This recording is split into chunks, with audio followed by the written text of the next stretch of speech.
reino. Amém? Não é um evangelho qualquer, é o evangelho do reino. Você veja que Jesus, ele falava de uma maneira quando estava vivo, mas depois que ressuscitou, ele veio trazer um ensinamento diferente. E a primeira coisa que os discípulos, a primeira coisa que Jesus falou para os discípulos, ó, o negócio é o seguinte, eu quero que vocês vão para Jerusalém e fiquem em Jerusalém até que sejam revestidos do alto. Porque sem a presença do Espírito Santo, a igreja não teria, né, condições de vencer essa batalha. Porque a luta já foi declarada. A primeira coisa que Cristo fez na cruz do Calvário foi cravar ali a condenação de Satanás. Nós estamos lidando com um que já está condenado, que já foi declarado a sua condenação. Falta ele ser preso e condenado. Mas ele já foi declarado a sua condenação na cruz. Amém? Então não tem como nós lutarmos essa luta se não formos revestidos por esse Espírito. Por isso, então, a intenção de Jesus. Você vê só que há um processo no recebimento do Espírito Santo. A primeira coisa que nós fazemos é aceitamos Jesus, não é verdade? Então, os discípulos, quando Jesus chega aos discípulos ali em João capítulo 20 e 22, a primeira coisa que Jesus fala, ele olha para os discípulos e diz o quê? Recebei o Espírito. Só que eles não foram batizados no Espírito Santo, eles só receberam o Espírito. Isso significa o primeiro passo que eu e você demos na nossa vida. Nós aceitamos Jesus. E quando nós aceitamos Jesus, o Filho que foi crucificado na cruz do Calvário, pelo seu sacrifício, nós aceitamos ele nos purifica de todo pecado com seu sangue e nos transforma em habitação do Espírito Santo. Vem o Espírito Santo, o Pai, o Filho e o Espírito Santo habitam em nós. Amém? Então, ou seja, nós estamos sendo revestidos, né, desse Espírito.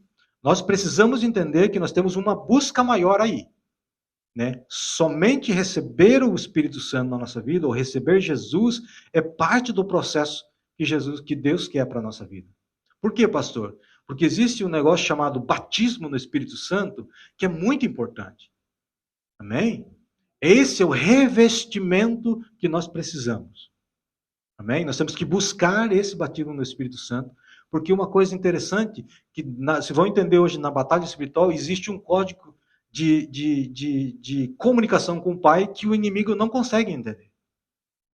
Você pode ver que quando o Paulo fala que aquele que fala em línguas, ele fala não aos homens, né, ele fala diretamente com Deus.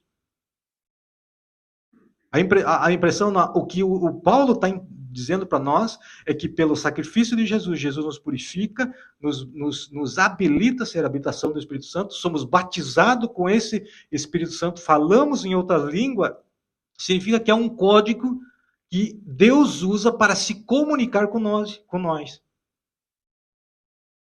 E o inimigo não consegue entender o que nós estamos falando ou o que Deus está nos revelando.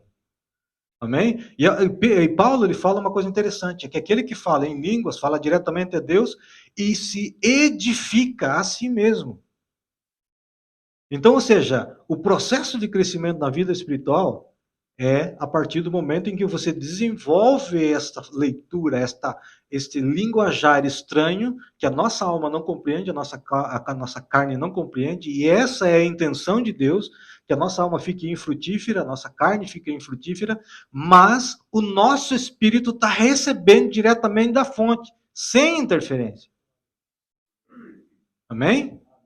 Então, por que existe isso? Por que existe esse linguajar de línguas estranhas? Né? É uma coisa muito interessante que eu vim entendendo ao longo dos anos dentro da igreja. Né? É uma coisa que nós precisamos dentro da batalha espiritual.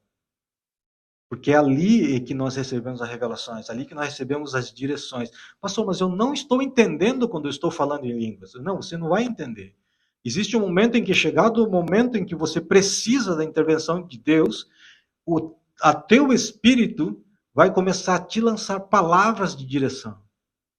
De onde veio essas palavras? Foi o momento em que você começa a falar com Deus em línguas, que o teu espírito, que é compatível com o Espírito Santo, recebe esta revelação, e no momento oportuno que nós precisamos de um direcionamento de Deus, ele descodifica essa linguagem e ele vai lançar na sua mente, no seu coração, na linguagem que você entende. Por isso que o nosso espírito, ele sempre está pronto A palavra de Deus diz que a carne está fraca, mas o espírito está pronto. Amém?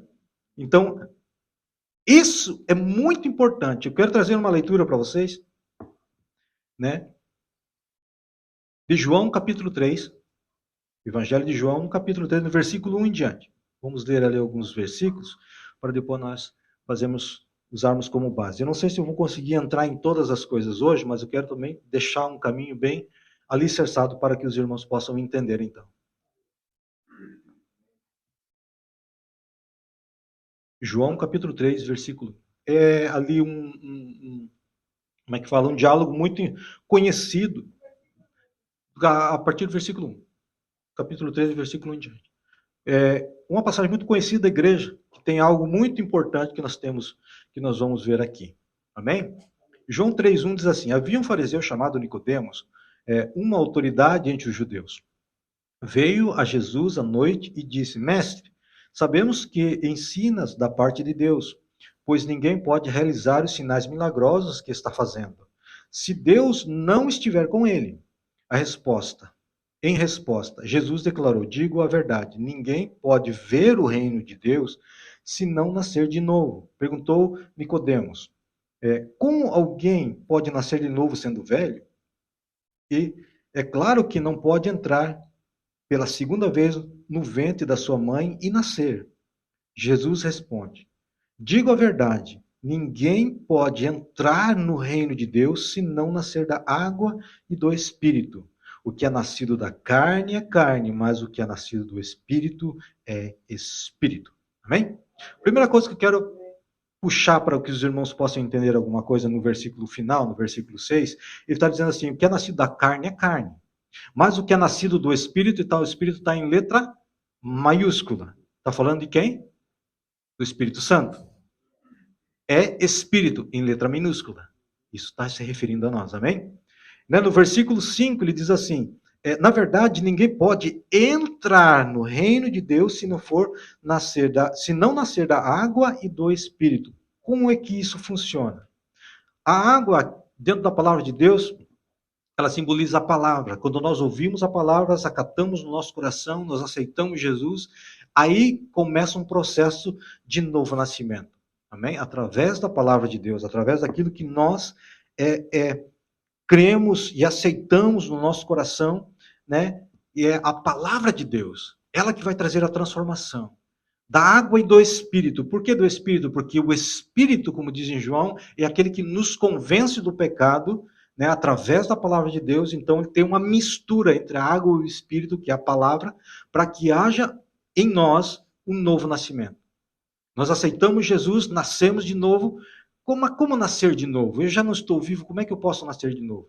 A primeira coisa que nós temos que entender, que eu acho que a igreja, que já está um pouco familiarizada com isso, que eu sempre falo, é que nós nascemos em carne, mas quando necessita um novo nascimento, nós temos que entender que quando Adão e Eva pecou no paraíso, nós morremos espiritualmente.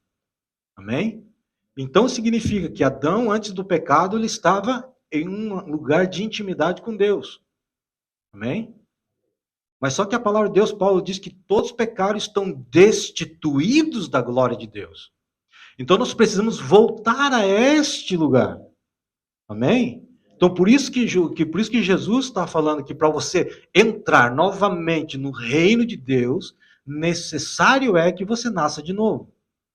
Só que esse novo nascimento não é natural, não é físico, é espiritual. O nosso espírito que estava banido da glória de Deus, pela reconciliação do sangue de Jesus, ele precisa voltar a esse estado de comunicação e de vivência na presença do Espírito de Deus. Amém? Então, quando nós aceitamos Jesus, nós nascemos de novo e o nosso espírito, que antigamente estava morto, ele é vivificado juntamente com Cristo, como diz Paulo em Efésios 2, ele é vivificado com Cristo. Por que vivificado com Cristo? Porque quando Jesus foi ressuscitado dos mortos, ele se assentou nas regiões celestiais. Por isso que quando nós aceitamos Jesus, a palavra de Deus diz que nós estamos aonde? Nas regiões celestiais assentados em Cristo Jesus, com Cristo Jesus. Aliás, posso melhorar, é em Cristo Jesus. Né? Eu expliquei para os irmãos que quando fala com Cristo, lembra que eu trouxe, acho que foi o irmão Ed que veio aqui nesse dia, que quando está com alguém, significa que eu estou ao lado de alguém. Mas quando você fala em Cristo, significa que eu estou na pessoa de Cristo, nas regiões celestiais. Amém?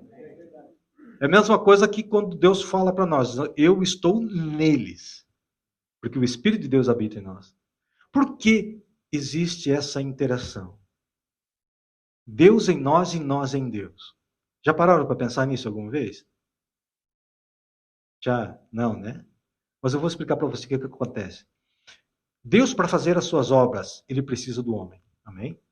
Só que ele precisa ter alguém em mim que tenha a mesma natureza que ele tem, que é o Espírito Santo. E Deus precisa, para que as obras de Deus se manifestem na terra, ele precisa que eu esteja em Cristo, assentado em Cristo, nas regiões celestiais, para que eu possa vencer as batalhas do mundo espiritual, para que isso possa ser manifesto na terra. Amém? Deu para entender? É um pouquinho complicado. Mas dá para você entender um pouquinho alguma coisa? Né? Você está sentado em Cristo Jesus nas regiões celestiais. Por quê? Agora eu quero trazer um texto que fala sobre isso. Né? Efésios capítulo 6, versículo 12. Você veja que interessante. Quanto de vocês estão lutando muitas vezes as coisas no mundo natural e fazendo as coisas no mundo natural e pedindo a Deus que Deus intervenha nessas coisas, mas agora eu vou te dar a chave da tua vitória. Amém? Efésios capítulo 6 e versículo 12. Eu quero que vocês anotem, quero que vocês abram comigo, porque eu quero que vocês percebam uma coisa importante nesse texto. Amém? Vou ler bem devagar para que vocês possam entender. Porque a nossa luta não é contra o sangue e carne, e sim contra os principados e potestades, contra os dominadores deste mundo tenebroso, contra as forças espirituais do mal nas regiões celestiais. Eu quero que vocês prestem atenção no que nós estamos lendo nessa noite. Porque a nossa luta não é contra a carne e o sangue, não é contra aquilo que nós estamos vendo, não é contra aquilo, as coisas naturais que nós estamos vendo, mas sim, né, contra os principados e potestades e dominadores deste mundo. Quem é que domina o mundo? Quem é que domina o mundo, como diz a palavra de Deus aqui? Né? São os principados e potestades e dominadores deste mundo tenebroso, contra as forças espirituais do mal. Onde que elas estão? Nas regiões celestiais. Então você veja que tudo aquilo que Satanás consegue vencer naquele lugar, ele pode manifestar aqui na terra. E tudo aquilo que eu venço naquela região, em Cristo Jesus, eu tenho autoridade para manifestar ela aqui na terra. Por isso que a diferença em que muitas pessoas têm poder e autoridade de cura dentro da igreja, porque essas pessoas entraram em um lugar que entenderam que a sua luta é lá em cima, primeiro, no mundo espiritual, né, para depois manifestar essas curas no mundo natural. Amém? Então não tem como vencer, porque Paulo está sendo muito claro aqui nesse texto. Ele está falando que a nossa luta não é contra o carne e o sangue, isso não é contra aquilo que nós estamos vendo. Por mais que tudo aquilo que esteja nos vendo possa nos atingir. Mas nós temos que entender que a nossa luta é contra aquele que está por trás das coisas naturais. Como é que o inimigo pode chegar e atingir a minha vida no mundo natural? É quando ele tem uma permissão, ele vence uma batalha contra mim, e ele tem a permissão de Deus para tocar em alguma coisa que é meu. Ah, mas pastor, acontece isso? Acontece. Jó foi assim. Você veja que Jó, ele só foi a Satanás poder tocar nas coisas de Jó, é quando ele chega diante de Deus e ele consegue uma permissão de Deus. Então, ou seja, um diálogo no mundo espiritual, para que isso possa ser manifesto no mundo natural. Amém? Então, por que muitas vezes eu não consigo a vitória que eu preciso com a minha família, com meus irmãos, com meus filhos, com meus netos? Porque muitas vezes nós estamos lutando uma luta no mundo, no modo natural. Você tem que transferir isso para o modo espiritual. Você tem que pedir que o Espírito Santo te guie, te leve a entender que a tua vitória primeiro tem que ser vencida no segundo nível de céu. Né? O primeiro céu é o que nós estamos vivendo, é o modo natural, é aquilo que nós vemos, interagimos com esse mundo natural. É o primeiro céu. O segundo céu, que fica além das galáxias, dentro das estrelas, fica o segundo céu. É ali onde há regiões celestiais, onde as lutas estão sendo travadas diariamente. A luta ali é por almas. Jesus, né, lutando contra os inimigos para que possa ser manifesto, ser feito na terra, assim como é lá no céu. E onde fica o céu? Onde Deus está. Onde Deus está assentado. É no terceiro céu. Foi lá que Paulo foi visitar. Foi lá que Paulo foi levado. Foi lá que ele viu coisas que ele não pôde mencionar. Né? Foi ali que todas as coisas estão preparadas para nós. Todas as coisas ali estão preparadas para que nós possamos viver o melhor de Deus. Mas só que entre este terceiro céu e o primeiro céu onde nós estamos, existe uma batalha espiritual sendo travada. Amém? E essa batalha espiritual, ela é vencida em nome de Jesus. Porque a palavra de Deus diz que pelo nome de Jesus todo joelho se dobraria. Amém? Toda língua confessará. Pelo poder do nome de Jesus. É que nós temos a vitória. É nele que nós temos a vitória. Nossa vitória, ela não é conquistada com os nossos próprios esforços ou méritos. Nós temos que entender que a vitória no mundo espiritual, ela é vencida por Jesus. Por isso que temos que ser guiados pelo Espírito Santo. Porque nós não conhecemos, nós não entendemos como é plenamente este lugar de batalha. Mas o Espírito Santo entende. Ele conhece essas coisas. Então nós precisamos entender essas coisas, irmãos. Por que muitas vezes nossas orações elas não são atendidas? Existe uma coisa interessante que entre a diferença da oração do Antigo Testamento para o Novo Testamento. Vocês já prestaram atenção nisso? Existe uma grande diferença entre como Daniel orava naqueles dias e como nós oramos nos dias de hoje.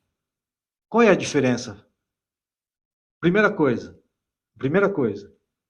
Daniel, quando orou, chega no céu no primeiro dia. A resposta vem em seguida, mas ele foi detido. Ele não conseguiu receber a resposta no primeiro dia, ele recebeu 21 dias depois. Amém? Porque houve uma interferência no céu. Houve uma interferência nesse segundo céu, onde há a batalha espiritual. Amém? Então, quando o anjo desceu com a resposta, foi travado, ele voltou, buscou ajuda, né? O arcanjo Miguel desce, abre caminho e ele consegue descer com a resposta de Daniel. Eu quero dizer para você uma coisa. A tua oração, ela vai diretamente para o trono da graça. Por quê, pastor? Porque nós estamos em Cristo Jesus. E em Cristo Jesus, pelo sangue do Cordeiro, eu tenho acesso a este lugar santo dos santos. Falando no tabernáculo, né, que Moisés construiu no templo de Salomão, onde estava o Santo dos Santos, separava uma cortina para que ninguém pudesse entrar lá, somente o sacerdote uma vez por ano. E quando Jesus morre, ele tirou essa barreira. Ele deixou o caminho livre para nossas vidas. Nós podemos entrar na presença dele. Qual é a estratégia de Satanás hoje? No Antigo Testamento, ele impedia a oração de chegar no céu. Hoje, como ele sabe que ele não pode impedir um crente de orar e a sua oração chegar diretamente no trono da graça, ele impede você com todas as armas de não orar. Então, é diferente a estratégia que Satanás usa. No Antigo Testamento, ele impedia a oração. Hoje, ele impede você de fazer a oração. Amém? Então nós precisamos entender que o inimigo ele é sutil. Se ele não consegue entrar na tua vida e fazer com que você caia do lugar onde você está, ele vai começar a trabalhar ao derredor. A palavra de Deus diz que ele está ao derredor. Amém? Ele está bramando como se fosse, né, um leão, mas não é. Ele está esperando uma brecha para entrar. E de onde ele consegue essa brecha? Naquilo que nós mesmos damos legalidade no mundo natural. Se eu dou legalidade para Satanás, Satanás tem legalidade no mundo espiritual, chegar diante de Deus e falar, o negócio é o seguinte, ele fez isso, eu posso requerer isso das suas mãos agora. Entende? Por isso que a vida em santidade é importante na sua vida espiritual. Ela interfere diretamente nesse lugar. Né? A tua santidade, ela interfere diretamente neste lugar, nessas batalhas, nas vitórias, nas derrotas que nós temos na nossa vida espiritual. Amém? Então nós podemos entender isso. Que a nossa luta, você veja que Paulo foi bem claro, que a nossa luta não é contra o carne e o sangue, né? Mas sim contra as principais e potestades que dominadores deste mundo, aonde que eles estão? Nas regiões celestiais. Você veja, eles dominam o mundo através daquilo que eles conseguem nas regiões celestiais. Só que hoje tem que ser invertido. Hoje quem domina a terra tem que ser nós. Eu e você. Porque nós somos representantes de um reino eterno. Nós somos comprados na cruz do Calvário para sermos representantes de um reino, que é sobre todo o reino. Amém? Então nós somos mais que vencedores por aquele que nos amou. Então eu não posso ser vencedor por meus próprios méritos, mas eu tenho que colocar a minha vida em Cristo Jesus para que eu possa alcançar a vitória que Jesus já conquistou. Então Jesus, ele já conquistou todas as coisas para nós. Acontece que nós temos que continuar a nossa busca por direcionamento do Espírito Santo. Se o Espírito Santo não consegue, nós não conseguimos ouvir a voz do Espírito e entender que o direcionamento dele está nos indicando um caminho, fica difícil para que você consiga as vitórias na tua vida. Né? Dentro da palavra de Deus, mostra sempre uma coisa interessante. Né? Às vezes nós queremos ser sempre os primeiros. Mas a palavra de Deus diz que os primeiros serão os... A palavra de Deus diz que para que Deus cresça em mim, o que tem que fazer? Eu tenho que se esvaziar. Eu tenho que diminuir para que ele apareça. Então nós lutamos uma luta, muitas vezes, que nós não percebemos. Né? De uma coisa interessante, que eu estava comentando com o diácono Sérgio agora há pouco. Eu quero ler um texto para vocês, eu quero que vocês olhem para mim, não precisa vocês buscar, se quiserem marcar e marquem, mas eu quero que vocês escutem bem o que essa palavra está dizendo para nós nessa noite. Marcos capítulo 9, versículo 23. E diz assim: Disse Jesus, tudo é possível àquele que crê. Podemos repetir isso? Amém. Só que essa palavra crer, nesse texto, ela é uma palavra que abrange muitas coisas. Quando você crê com muita intensidade que o mal vai acontecer na tua vida, ele acontece. Se você crê que o bem vai acontecer na tua vida, o bem vai acontecer. Agora eu trago uma dificuldade do ser humano. E não é defeito de fabricação. É consequência da queda de Adão como homem. Quando nós caímos da glória de Deus em Adão, nós temos em nós uma natureza caída, chamada adâmica. Amém? Uma natureza adâmica caída. Que ela ainda está operando em nós. Então, o que significa? Na minha carne, é mais fácil para mim acreditar que o mal vai acontecer na minha vida do que acreditar que o bem pode acontecer. Por isso é impressionante isso. Quando você sai de casa com um sentimento do teu espírito que alguma coisa ruim vai te acontecer, te acontece. Aí você pergunta assim, por que, pastor? Já se perguntou isso? Por que me aconteceu isso? Mas eu saí com esse sentimento que eu ia discutir com fulano e tal, e aconteceu. Por quê? Porque a intensidade que nós cremos no mal é maior do que a intensidade que nós cremos que o bem pode nos acontecer. O ser humano tem uma limitação na sua mente, né, de crer dessa maneira. Porque isso é natural do ser humano, porque nós estamos operando ainda em uma carne que ela nunca vai se converter. A nossa alma se converte. Nosso espírito aceita. Mas a nossa carne sempre vai lutar contra o espírito. É isso que diz a palavra de Deus. A carne que nós lemos agora em Gálatas capítulo 5. A carne sempre vai militar contra o espírito. Então, cada vez que a carne de você quiser lançar algo negativo na sua mente, você tem que repreender imediatamente. Por quê? Porque Satanás sabe que a tua natureza ainda não vai se converter. Porque esse momento da conversão da sua carne para ser limpa dessa influência maligna na vida do cristão é no dia em que Jesus vier buscar a sua igreja. Porque a palavra de Deus nos ensina do joio e do trigo, não é verdade? Só que nós falamos muitas vezes, e ouvimos muitas mensagens falando do joio e do trigo separados dentro da igreja. E não é, na realidade, não é, o joio do trigo vivendo dentro da igreja, não é isso. O joio e o trigo vivem dentro de mim. O joio é a ação da carne que está ainda ligada à ação de Adão e Eva no Jardim do Éden, no dia que eles caíram. E o trigo foi plantado por Jesus em nós, chamado Espírito Santo. Então ele não pode tirar de nós o Espírito Santo sem, né, colher junto com ele o trigo. Mas no dia do arrebatamento da igreja, a igreja será tirada junto com esse Espírito e a parte, né, danificada da nossa vida, ela ficará. Nesse dia seremos livres da influência do mal. Por isso é que a nossa carne, quando nós estamos em uma batalha espiritual, é difícil para a carne entender essa batalha espiritual. Porque nela só vai trazer para você aquilo que você está vendo. Você vai crer com mais intensidade naquilo que você está vendo na tua vida. Naquilo que é visível, é palpável. Mas naquilo que é invisível, é difícil para a tua carne compreender e entender essas coisas.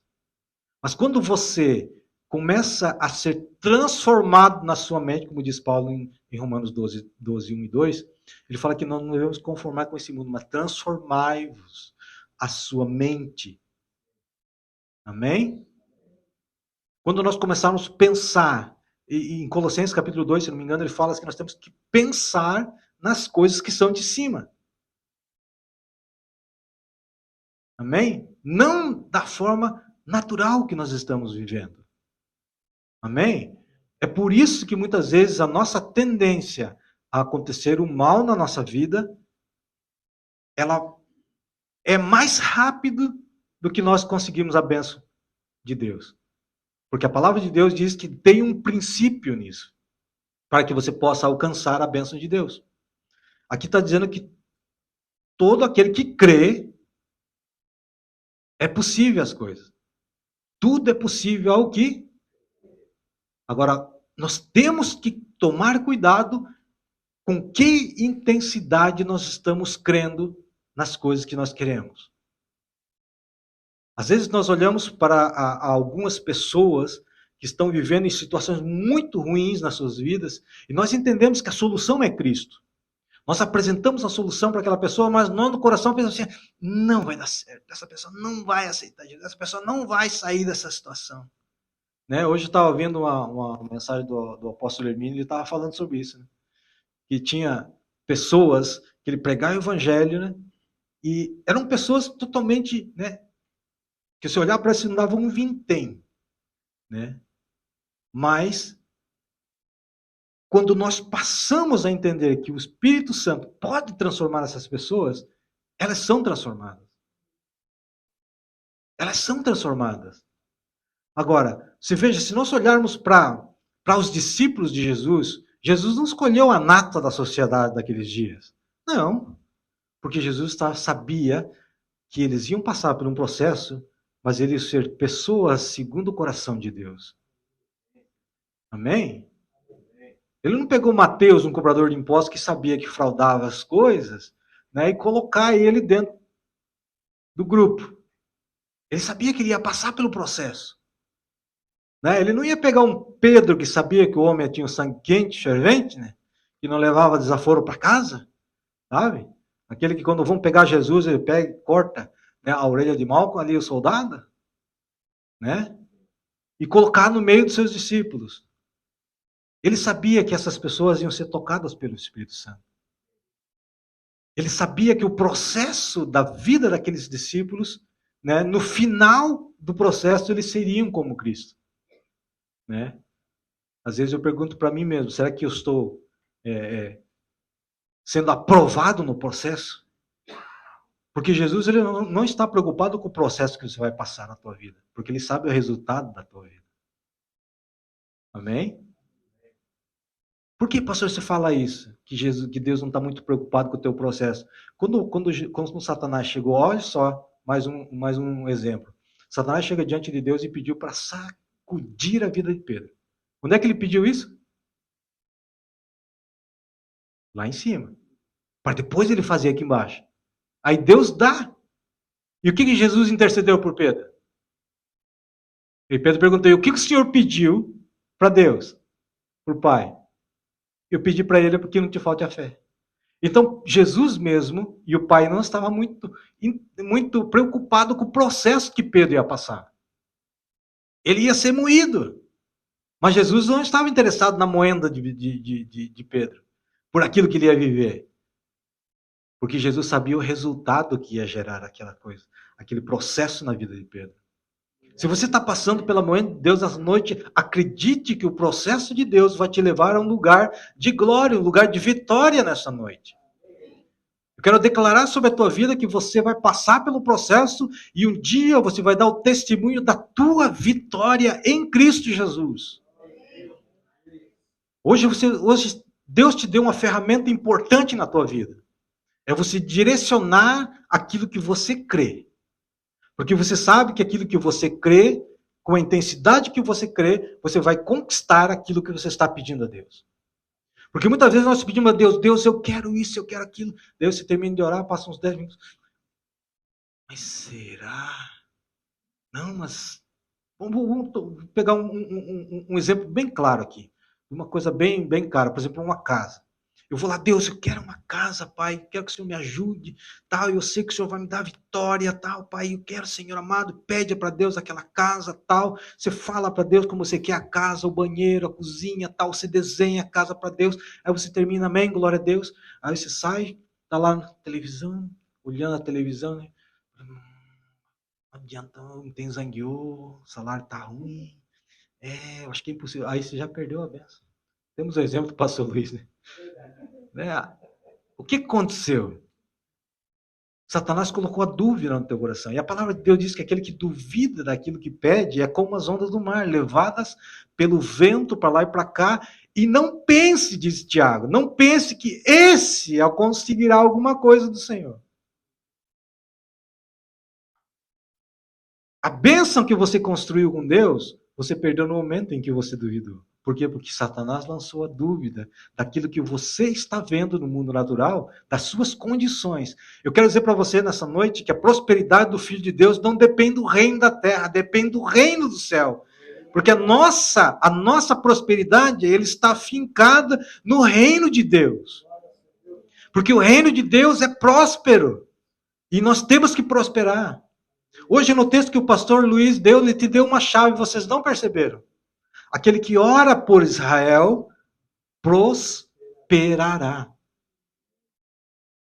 Hoje tem duas chaves importantes. Aquele que crê, direcionado para o bem, para aquilo que você quer conquistar, Deus fará possível. Deus vai fazer tudo em torno de você se mover para que você consiga aquilo que você pediu a Deus. Amém? Aí você coloca outra coisa importante, você começa a orar por Israel, abençoando a Israel, e Deus vai te prosperar para que você consiga alcançar o teu alvo. Duas chaves importantes para o teu crescimento espiritual, duas chaves importantes para que você conquiste a tua vitória financeira. Ah, mas pastor, a Bíblia diz que o rico não entrará no reino dos céus. Querido, ser rico não é pecado. Ter condições financeiras não é pecado. O que você não pode é fazer com que a tua vida seja dirigido pela sua condição financeira. Que a tua condição financeira, você tem que entender que ela dependeu e veio de Deus. Amém? Então a prosperidade é para a igreja do Senhor. Amém? Glória a Deus. Aleluias. Né? Duas chaves importantes para você vencer na vida. Para você ter as tuas vitórias no mundo espiritual, para você manifestar o poder de Deus aqui na terra. E quando as pessoas olharem para você, essa pessoa não era aquela pessoa assim, assado. Olha, ele está morando numa casa boa, ele está andando de carro bom. É pecado isso? Não, não é pecado. Isso significa que Deus está trabalhando ao teu favor e que você está trilhando o caminho correto para a tua vida. Amém? Somos vitoriosos em Cristo Jesus. Né? A palavra de Deus diz em Efésios, em Filipenses, que nós todas as coisas, tudo posso naquele que. Então a força para mim ter vitória na minha vida vem dele. Nós precisamos entender que nós estamos vivendo sobre a face da terra, mas nós não pertencemos a este mundo. Nós somos, né, peregrinos sobre esta terra. Nosso verdadeiro lar, nossa verdadeira terra está no reino de Deus. Amém? Glória a Deus. Aleluias. Vamos nos colocar de pé, irmãos. Espero que Deus tenha